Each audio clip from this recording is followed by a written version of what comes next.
An empire nearly died 100 years after it was born, not from slow decline, not from a single lost war, but from total, sudden catastrophe. Its own emperor dragged away in a cage. Most people have never heard this story.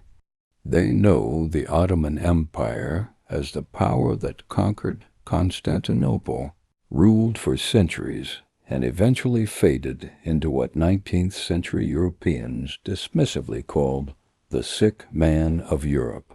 But that image of a slow, single decline hides something far stranger, an empire that nearly collapsed completely, not once, but repeatedly, across 600 years, and somehow, again and again, came back. The story begins around 1299, in a small, unremarkable corner of northwestern Anatolia, with a minor warrior chieftain named Osman I. At the time, Osman commanded nothing resembling an empire, just one of dozens of small Turkish principalities.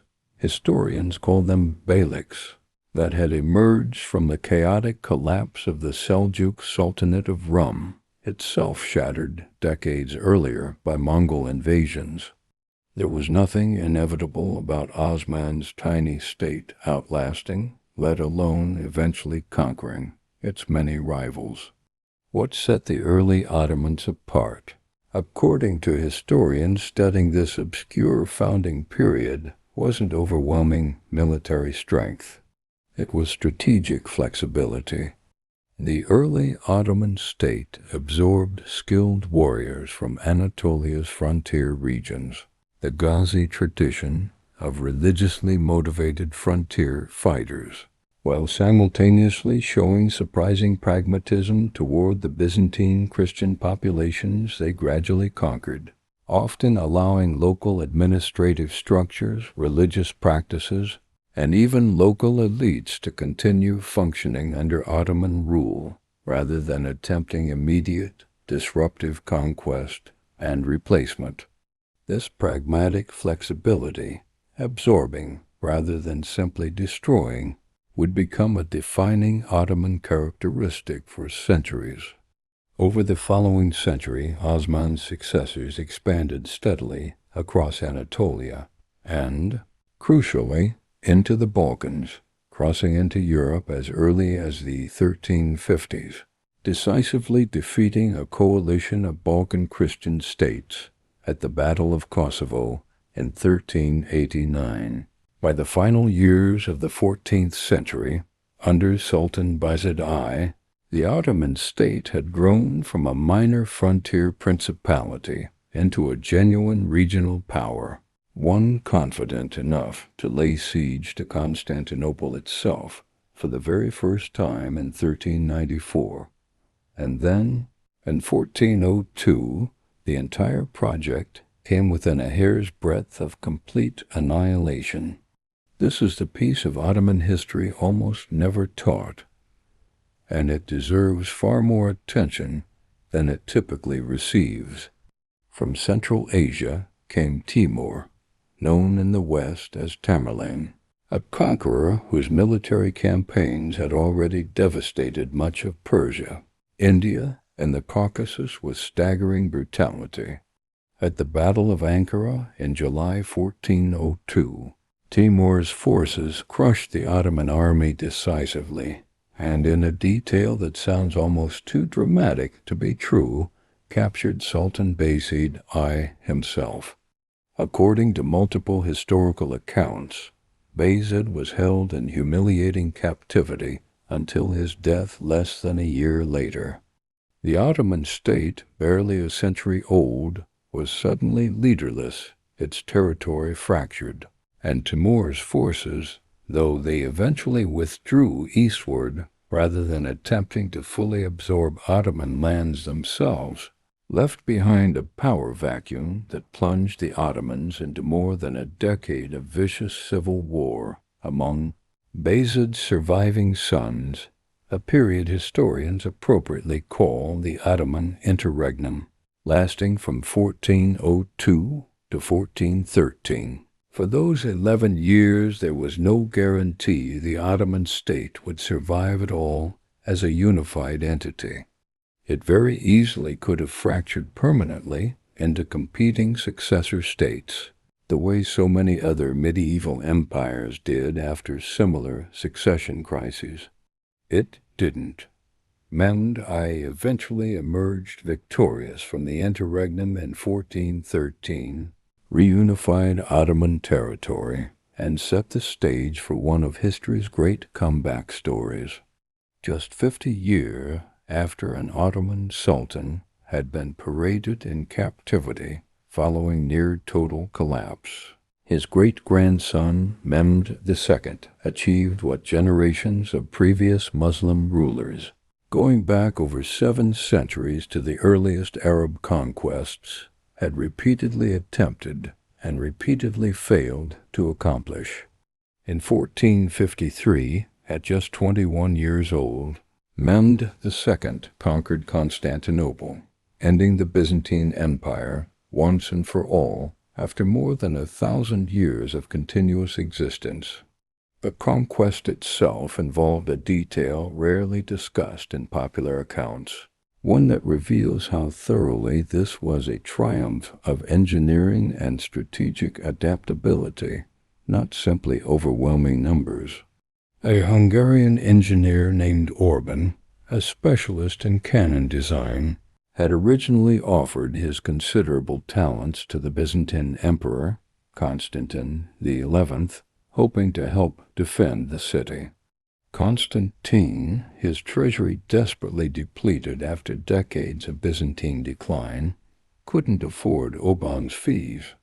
Orban then approached Mehmed II instead, who paid him generously and commissioned him to construct massive siege cannons, including one legendary bombard reportedly capable of firing stone balls weighing over half a ton, weapons that eventually breached Constantinople's ancient, previously impenetrable Theodosian walls, fortifications that had successfully repelled every serious siege for over 1,000 years. The very engineer Byzantium couldn't afford to hire helped bring about its final destruction. With Constantinople conquered and renamed Istanbul as the new Ottoman capital, the empire entered what historians consider its golden age, reaching its absolute zenith under Sultan Suleiman I, remembered in the West as Suleiman the Magnificent, who ruled from 1520 to 1566. Under Suleiman, Ottoman territory stretched from the gates of Vienna in Central Europe to the Persian Gulf, from North Africa across to the Caucasus Mountains. But Suleiman's most enduring legacy, historians increasingly emphasize, wasn't primarily military conquest. It was sophisticated, comparatively progressive governance. Suleiman codified an extensive body of secular law, known as the Canon, working alongside existing Islamic religious law to create one of the most legally sophisticated governing systems in the world at that time. The empire's millet system granted substantial religious and legal autonomy to Christian and Jewish communities living under Ottoman rule, allowing them to govern significant aspects of their own community affairs according to their own religious laws, a level of institutionalized religious tolerance genuinely unusual, and in many respects more consistent than what existed in most contemporary European states of the same era, many of which were actively persecuting religious minorities within their own borders at exactly this time. The popular narrative typically jumps from this golden age directly to slow, inevitable decline, but the reality historians describe as considerably stranger, and involves one of the most overlooked chapters in the empire's entire history. Throughout much of the 17th century, a period historians now call the Sultanate of Women, women of the imperial harem, particularly the sultan's mother.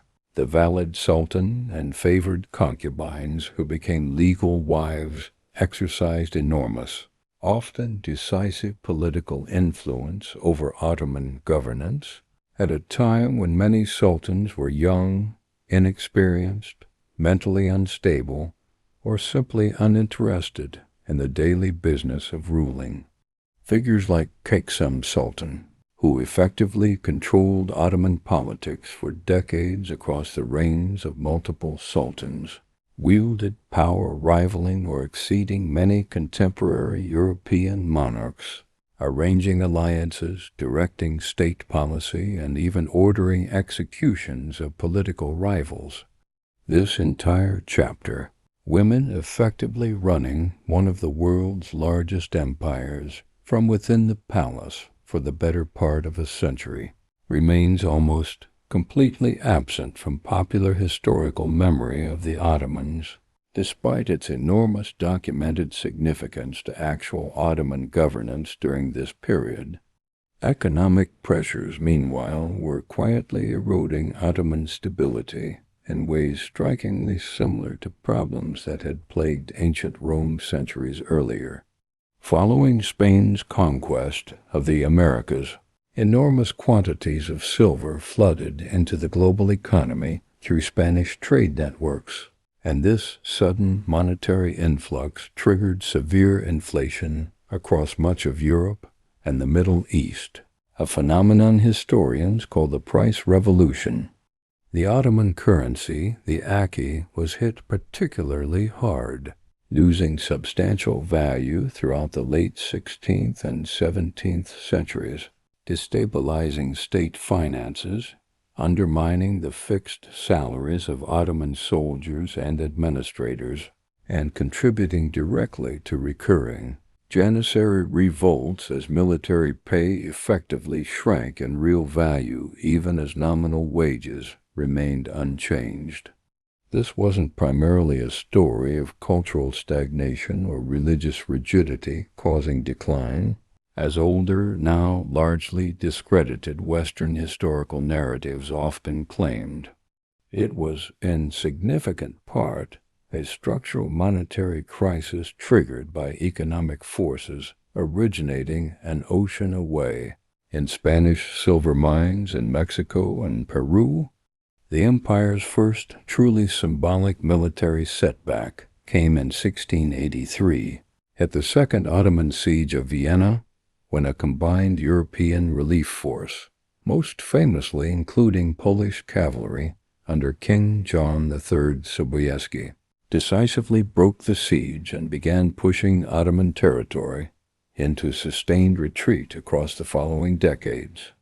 But here is what the popular narrative consistently gets wrong about this moment, treating 1683 as essentially the beginning of the end.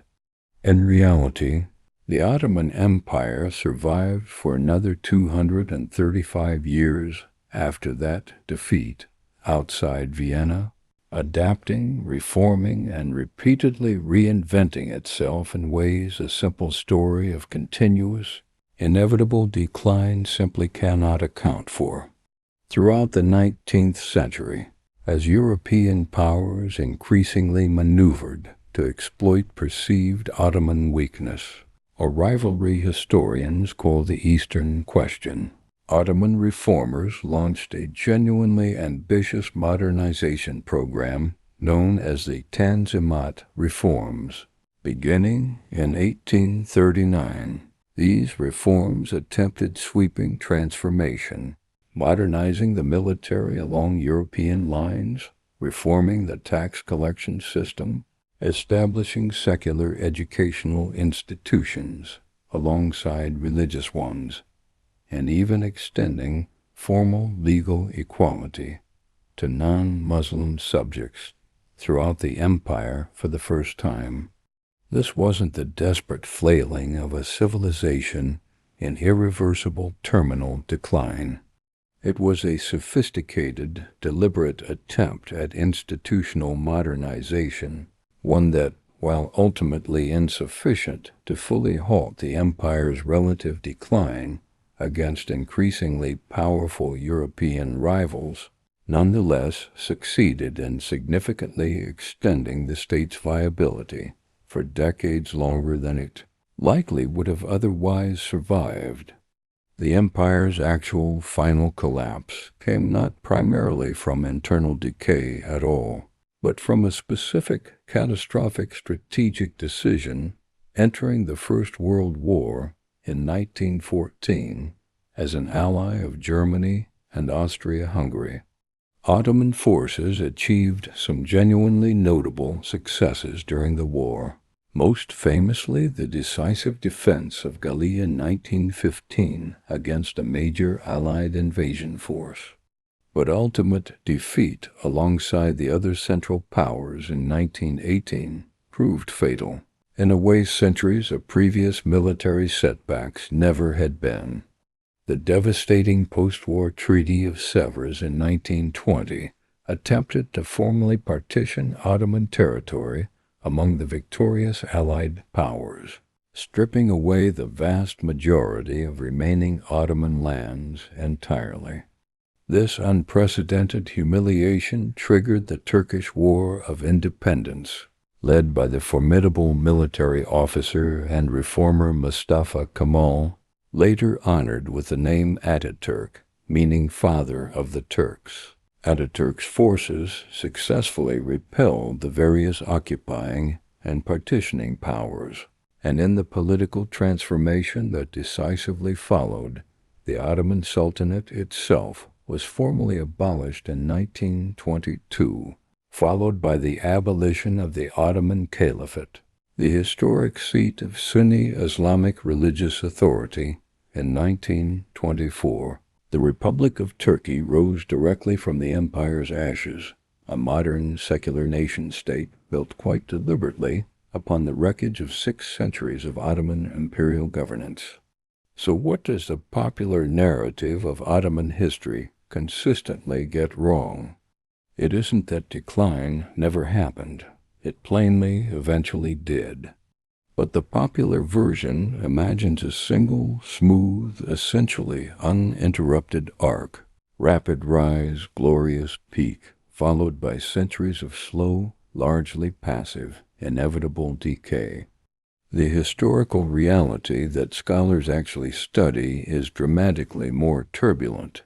An empire that nearly died completely just a century after its founding, that endured over a decade of genuinely existential civil war, that reinvented itself repeatedly through periods of remarkable institutional sophistication, that was significantly governed for decades by politically formidable women, almost entirely erased from popular historical memory, and that ultimately required a specific, catastrophic, strategic miscalculation, entering the First World War on the losing side, to finally definitively end a state that had already proven again and again across 6 centuries its extraordinary capacity to survive seemingly fatal crises.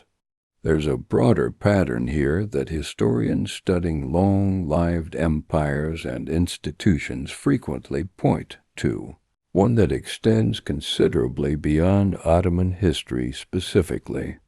Institutions capable of enduring for centuries rarely do so through some mythical, unbroken continuity of strength. They survive, when they do survive, through a genuine capacity for adaptation, through periodically reinventing their own core institutions, absorbing outside innovation regardless of its origin, as the Ottomans did with Orban's cannons, and repeatedly recovering from crises that, viewed individually and in isolation, would appear more than sufficient to permanently destroy any less resilient state. The Ottoman Empire's true story isn't one of 6 centuries of slow, passive decline. It's a story of an institution that came remarkably, repeatedly close to death and kept finding new ways to survive right up until, finally, decisively, In the specific historical circumstances of the early 20th century, it simply didn't anymore. Perhaps that is the most valuable and least appreciated lesson buried within 600 years of Ottoman history. Longevity is rarely a simple, straightforward story of unbroken strength sustained across time. Far more often, it is a story of repeated near collapse followed by genuine, difficult reinvention again and again until, eventually, for reasons that are frequently specific and identifiable rather than mysteriously inevitable, the capacity, or perhaps simply the particular circumstances required, for one more comeback finally runs out.